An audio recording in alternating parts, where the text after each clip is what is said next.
नमस्कार दोस्तों, मैं हूं रोहित निरंजन और स्वागत है आपका हमारे YouTube channel the success study and analysis centre पर।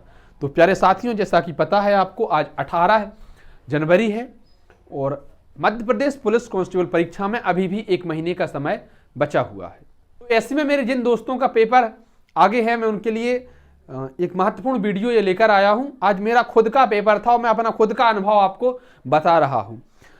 आप प्रैक्टिस सेट लगा रहे हैं, मैं आपसे पहले खुद कहता था कि भाई ज़्यादा से ज़्यादा प्रैक्टिस सेट लगाइए, ज़्यादा से ज़्यादा प्रैक्टिस सेट लगाइए, उनका विश्लेषण कीजिए, कहाँ कमी रह रही है वो देखिए।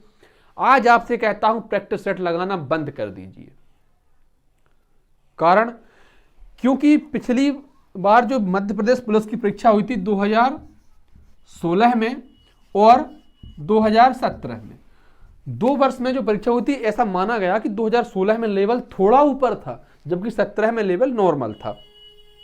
तो मेरे दोस्त, इनके आधार पर ही, जो चाहे आप ऑनलाइन किसी ऐप से प्रैक्टिस सेट लगा रहे हैं या आप किताबों से प्रैक्टिस सेट लगा रहे हैं, वो इन्हीं के आधार पर बने थे, हाँ या ना। तो इनके आधार पर बने थे, या फिर आप प्रीवियस पेपर लगाते हैं तो वो भी तो यही सेम है। लेकिन इनसे ना तो इनके आधार पर कुछ आ रहा है और ना ही इनके जैसा कुछ आ रहा है। फिर भाई कैसा आ रहा है देखिए, पहले कैसे आता था 40-30-30, 40-30-30 ये रेशियो रहता था। इसमें रहती थी जीएस, रीजनिंग, इसमें रीजनिंग और मैथ, और इसमें मैथ और साइंस, ये टॉपिक होते थे। इस बार ऐसा नहीं है, इस बार पूरा 100 अंकों का प्रश्न आता है। मेरा जो पेपर आया आज, उसमें क्या आया दोस्त कि 1 से करीब करीब 40 तक, करीब करीब 40 प्लस ही होंगे, 1-2 प्रश्न जीके और साइंस आई। सबसे पहले हम जीके और साइंस की ही बात करते हैं। तो जीके और साइंस कैसी आई? आमतौर पर पुलिस आरक्षक के लिए, पुलिस भर्ती के लिए हम जैसे प्रश्न पढ़ते हैं वैसा बिल्कुल नहीं आया। इस भ्रम में मत रहिए। मुझे याद है, शायद मैंने 2018 में या 17 में एक परीक्षा दी थी, चकबंदी अधिकारी उत्तर प्रदेश की ये परीक्षा थी। आगरा में मेरा पेपर हुआ था, हाई लेवल की होती है, अपर लेवल की। उसमें जो लेवल था, मुझे तो भैया वैसा ही लेवल लगा इसका। आप प्रॉपर ये सोच के तैयारी कर रहे हैं कि हम एमपी कांस्टेबल की तैयारी कर रहे हैं, यहां से निकाल जाएंगे, कतई नहीं निकलेंगे। मेरे कभी प्रैक्टिस सेट में 80 से कम नहीं आए। यहां कितने आए वो परीक्षा में नहीं पूछा जाएगा, तो उसको आप छोड़ दीजिए। आगे देखिए, 1 से 40 तक में मुझसे कहां कहां से प्रश्न आए मेरे पेपर में, आपको वो बता रहा हूं। एक प्रश्न आया दिवस से। दिवस में था कि रक्तदान दिवस कब मनाया जाता है। ऑप्शन तो मुझे याद नहीं है चारों। एक प्रश्न था इतिहास से कि मराठों ने ये जो है देवगढ़ पर कब आक्रमण किया था, तो उसकी सन। एक कोई आर्टिकल था। अब देखिए, आमतौर पे जो पहले प्रश्न आते थे, सामान्य प्रश्न आते थे, कैसे आते थे? मध्य प्रदेश के रेल मंत्री, माफ करिए, मध्य प्रदेश के वित्त मंत्री कौन है, मध्य प्रदेश के गृह मंत्री कौन है, ये जीके हो जाती थी। या फिर भारत के रेल मंत्री कौन है, रक्षा मंत्री कौन है, गृह सचिव आते थे, तो वो भी केंद्र सरकार से। इस बार तो आया मध्य प्रदेश के वित्त सचिव कौन है, बताइए। अब माफ करिए, वित्त आयोग के अध्यक्ष कौन है, मध्य प्रदेश के वित्त आयोग के अध्यक्ष कौन है। महाराजा छत्रसाल की राजधानी कहां थी? छतरपुर होनी चाहिए थी, लेकिन छतरपुर थी ही नहीं, पन्ना थी। तो पन्ना छतरपुर के पास है भाई, मैंने तो पन्ना लगाया। अब प्रभु जाने गलत हुआ सही हुआ। बाकी ऑप्शन थे, ग्वालियर था, ग्वालियर नहीं था, दतिया था, ओरछा था, एक कोई और था जो कि कतई नहीं था। पन्ना मैंने लगाया, पन्ना उसमें एक विकल्प था। तो इस प्रकार के इतिहास के प्रश्न। भूगोल के मुझे जहां तक है प्रश्न नहीं मिले, लेकिन एक मध्य प्रदेश का ही प्रश्न था, मध्य प्रदेश जीके का, कि भाई 1956, 1 नवंबर 1956 को जब मध्य प्रदेश का गठन हुआ तो यह कितने प्रांतों को मिलकर हुआ? ऐसा था ऑप्शन में 2, 3, 4, 5, 2। तो 2, 3, 4, 5 ऐसा कुछ था कि बताइए आपको कितने प्रांतों को मिलकर मध्य प्रदेश का गठन हुआ, ये हमको बताना है 1956 में। और प्रश्न देखिए कि जो छगन भाई मंगूभाई पटेल मध्य प्रदेश के वर्तमान में राज्यपाल हैं, ये कौन, कितने में राज्यपाल हैं? 28वें, 29वें, 30वें, 31वें, ऐसी कुछ प्रश्न था। तो जीएस जो बाकी मुझे, और देखिए साइंस में देखिए एक तो बहुत ही सरल प्रश्न था कि भाई आरबीसी का फुल फॉर्म क्या है, ये जो होती है ना लाल रक्त कणिकाएं, तो आरबीसी का फुल फॉर्म था। इसके अलावा और मुझे कोई ऐसे बीमारियों से नहीं लगे, लेकिन फिजिक्स से भी प्रश्न आए हैं और केमिस्ट्री से भी आए हैं, और फिजिक्स, केमिस्ट्री, बायोलॉजी और पर्यावरण तीनों का ही, चारों का ही जो अनुपात है वो लगभग समान रहा है। करीब साइंस से 10 से 12 प्रश्न होंगे, 2 से 3 प्रश्न हर उससे थे, टॉपिक से। जीएस सीधी सीधी नहीं थी, थोड़ी घुमाकर थी, थोड़ी नहीं मैं तो कहता हूं बहुत घुमाकर थी। आगे अब आते हैं, अब यहां से चलता है रीजनिंग और मैथ का काफिला शुरू होता है। लगभग 41 से या 42 से शुरू हुआ था, तो इसको छोड़ दीजिए, जहां से भी हो जाए। लगभग करीब करीब हम तो 60-40 मान लेते हैं, 60 और होते हैं मैथ रीजनिंग के, 40 जीएस के। तो रीजनिंग में जो आमतौर पे टॉपिक हम पढ़ते रहते हैं वैसे नहीं आ रही हैं, वैसे ज़्यादा टॉपिक नहीं आ रही हैं। सबसे ज़्यादा आ रही है जो रीजनिंग है, इसमें जैसे देखिए कथन निष्कर्ष, पूर्व धारणाएं, स्टेटमेंट, आर्गूमेंट, तो इस तरीके के प्रश्न बहुत ज़्यादा आ रहे हैं। देखिए कैसे होते हैं, जैसे कि मान लीजिए मुझे प्रश्न याद नहीं है और प्रश्न याद करना संभव भी नहीं है, 2-4 प्रश्न ही याद होते हैं, तो आप कहें रीजनिंग मैथ के याद हो जाए तो ऐसी कोई बड़ी बात नहीं है इसमें।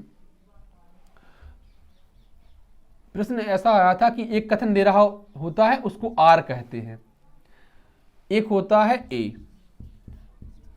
अब वो विकल्प में क्या कहेंगे कि क्या आर सही है, क्या ए सही है, क्या दोनों गलत हैं, क्या आर ए की व्याख्या करता है, क्या ए आर की व्याख्या करता है। कुछ इस तरीके के बड़े खतरनाक ऑप्शन होते हैं, जिनके मुझे जहां तक पता है, मैं जितने लोगों को तैयारी, जो लोग मुझसे जुड़े तैयारी करते हैं, मैं जिन लोगों को बताता हूं, या मैं खुद भी जब तैयारी करता था विशेष रूप से मध्य प्रदेश पुलिस की, तो इस तरीके के टॉपिक मध्य प्रदेश पुलिस के लिए हम नहीं पढ़ते, सामान्य टॉपिक पढ़ते हैं।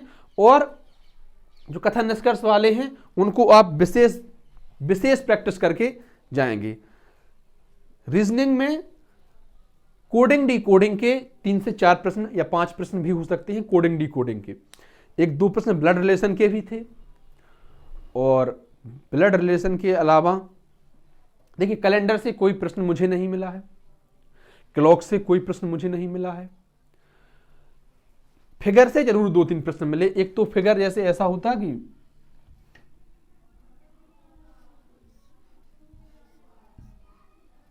तो यहां पे इस क्षेत्र में कौन सी आकृति है, ऐसा दे रखा होता, ऐसा इस क्षेत्र में कौन सी आकृति आएगी, एक ये हो जाता, एक ही आगे इसमें कोई क्रम चलता जाता है, तो अगली आकृति किस क्रम की होगी, कुछ इस तरीके से।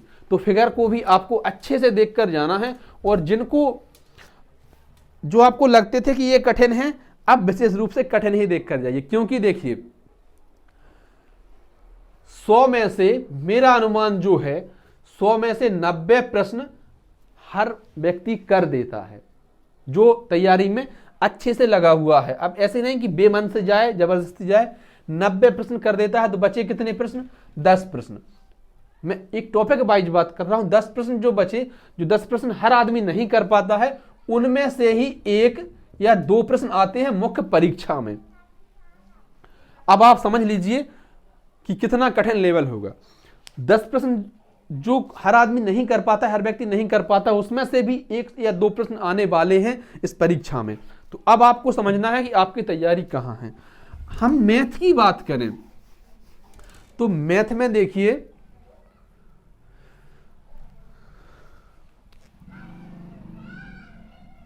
विभाज्यता के नियम, जैसे कि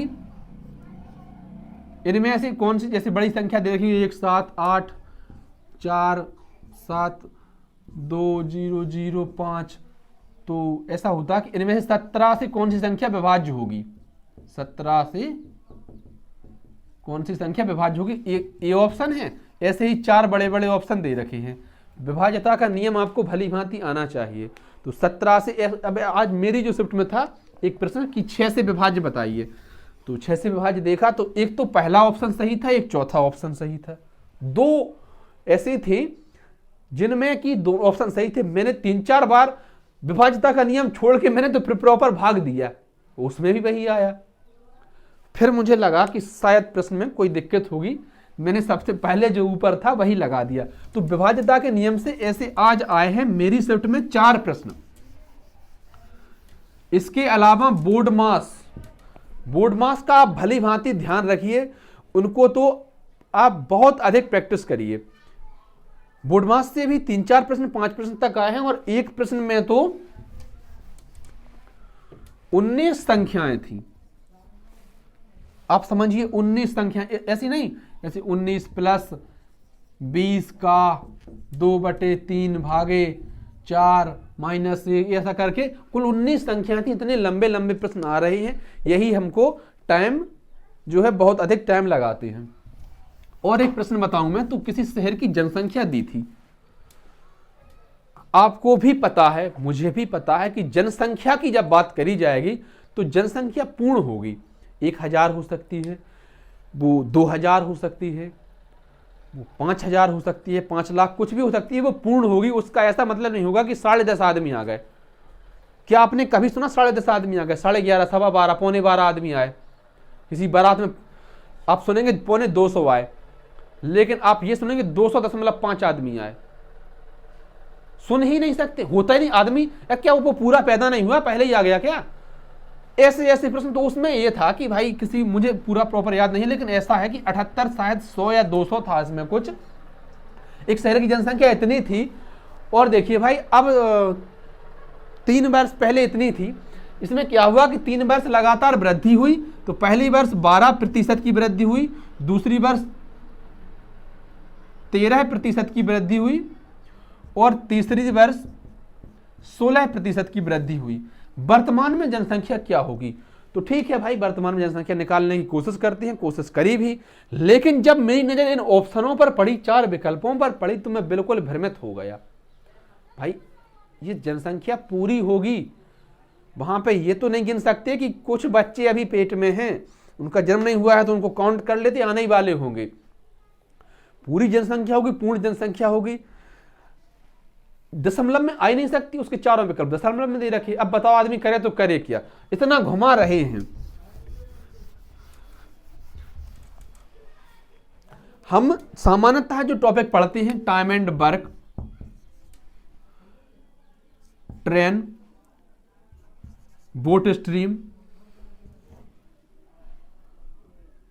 टाइम एंड स्पीड,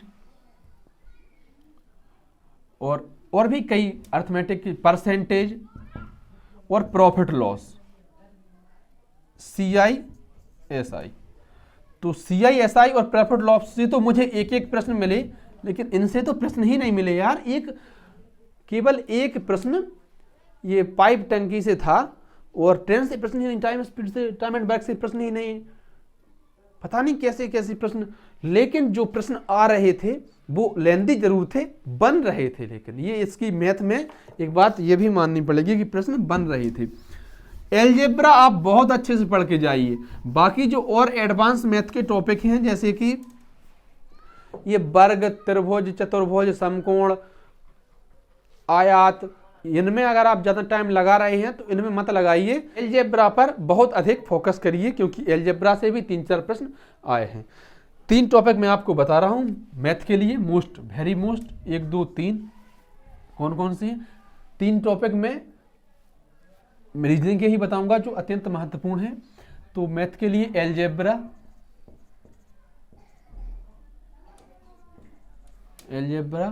और ये जो है संख्या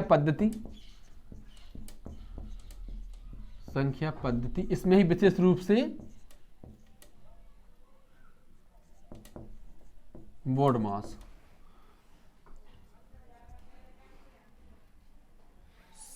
संख्या पद्धति, बोर्ड मास और CISI। यहां से भी दोनों मिला के करीब 3 प्रश्न तो जहां तक मुझे याद है ये आए होंगे। बाकी आ रहे हैं, लेकिन एक एक टॉपिक से। कई बार ऐसा होता है कि आते हैं, कुछ में नहीं आते हैं। ये आपको ने कंप्लीट कर लिए तो कम से कम मैथ के 12 प्रश्न, 10 से 10, मतलब 10 प्लस तो पक्के हैं। इन 3 से 4 टॉपिक हो रहे हैं, 3-4 टॉपिक से। रीजनिंग की बात करें हम, तो रीजनिंग में जो शाब्दिक रीजनिंग है, जहाँ शब्दों का प्रयोग होता है, जहाँ कलम बहुत कम और दिमाग बहुत ज़्यादा चलाना पड़ता है, वहाँ से प्रश्न बहुत ज़्यादा आ रहे हैं। तो क्या स्टेटमेंट, आर्गुमेंट, कथन, निष्कर्ष, पूर्व धारणाएं,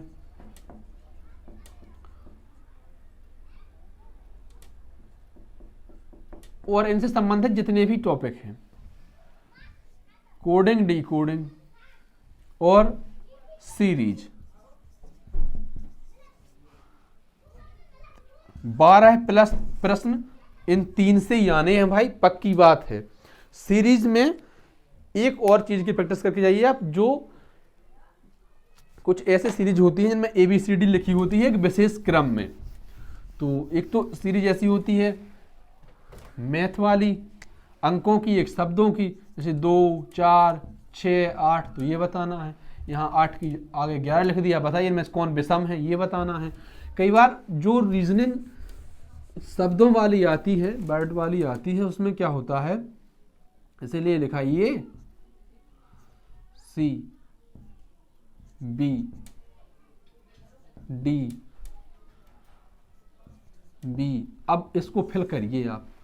इस तरीके के आज 2 प्रश्न आए, हालांकि प्रश्न नॉर्मल ही थे, ये दिमाग खराब करने वाले प्रश्न नहीं थे और नॉर्मल प्रश्न थे।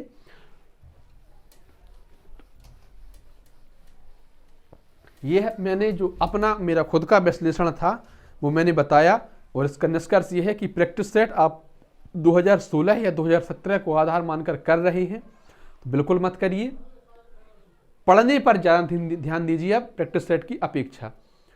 और ये मैं आपको समय के लिए कहता रहता था, तो समय भाई मेरा जो प्रैक्टिस सेट मैंने एक लगाया था उसमें मुझे न्यूनतम 37 मिनट लगे थे पूरा प्रैक्टिस सेट करने में, और जो अधिकतम मेरा समय एक बार लगा था मुझे वो 49 मिनट का था। इसी के बीच में हमेशा मेरे प्रैक्टिस सेट हो जाते, कभी 44 मिनट, कभी 42 मिनट, कभी 45 मिनट, तो इसके बीच में हो जाते थे। लेकिन वहां पर पूरा 2 घंटा लग गया, सिर्फ 10 मिनट बचे थे आखिरी के, वो भी ऐसे कि जबरदस्ती बचा दिए, क्योंकि बहुत में तो तुक्का लगाने थे, तो तुक्का लगाने में क्या, तो ऐसे समय, अब समय बचाने का काम तो अब हमारे पास नहीं रहा। अब तो ये है कि प्रैक्टिस की जगह आप पढ़ने पर ज़्यादा ध्यान दीजिए, क्योंकि मुझे जहाँ तक पता है जो अभी आप पढ़ रहे हैं परीक्षा में आ ही नहीं रहा है। कारण क्या है कि लोगों के कम नंबर आ रहे हैं। आप देखते होंगे लोगों के कई यूट्यूब चैनल हैं तो वो रिव्यू डालते हैं, सेंटर के बाहर जाते हैं कड़कड़ाती ठंड में, पूछते हैं लोगों से भैया कितने नंबर आए, कितने नंबर आए, कहते 33 आए, 40 आए, 60 आए, 65 आए। बहुत कम होते हैं, बेहंगम होते हैं जो 75-80 प्लस होते हैं। 75-80 प्लस बहुत कम लोग मिलते हैं। और मेरा तो अब ये अनुमान है कि 70 नंबर पे बड़े आराम से हो जाएगा इस बार, भले ही कम जगह है। धन्यवाद प्यारे साथियों, आपको अग्रिम शुभकामनाएं, और उम्मीद करते हैं आपकी परीक्षा बहुत अच्छी हो और आपको वर्दी शीघ्र प्राप्त हो। अगर आपको वीडियो अच्छा लगा हो तो हमारे चैनल को सब्सक्राइब करें और वीडियो को ज़्यादा से ज़्यादा शेयर करें।